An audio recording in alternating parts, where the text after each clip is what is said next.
always felt it was important because he represented dignity and decency and kindness. Today, the American people got their opportunity to pay their respects to President George H.W. Bush. From every walk of life, they streamed through the Capitol Rotunda, some giving a salute, others offering a prayer. Today is the final time the public will be able to visit the former president in the Rotunda. And people lined up before dawn to honor a president most of them never met. WBZ's Liam Martin is live in our nation's capital tonight with more. Liam? Elisa and David, in fact, today we have seen visits by Secret Service agents, Gulf War veterans, members of Congress, and as you were saying, just everyday citizens who say that in some way the 41st president impacted their lives. And we also want to share one of today's more poignant moments. Former Republican Senate leader and presidential candidate Bob Dole, now 95 years old, like President Bush, a World War II veteran, visited the Rotunda today.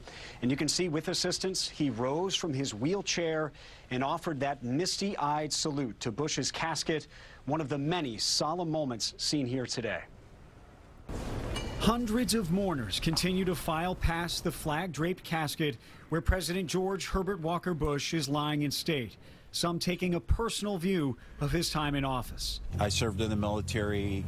Bush was one of the first presidents I served under. Others shared even more personal connections to the 41st president, like Moses Kelly, whose father was a Secret Service agent when Mr. Bush was vice president. He was on the vice president's detail. They're the nicest people you ever want to meet. Special groups of mourners also paid their respects, including staffers from Points of Light, the service organization founded by President Bush. Son Neil Bush accompanied that group. Another Bush son, former Florida Governor Jeb Bush, praised his father at a Wall Street Journal event in Washington. This is a time to celebrate George H.W. Bush. The Bush family is staying at the presidential guest residence known as Blair House. Earlier, First Lady Melania Trump hosted members of the family for a tour of the White House Christmas decorations. President Trump will also visit the Bush family today at Blair House. He and the First Lady paid their respects to the family patriarch last night at the Capitol.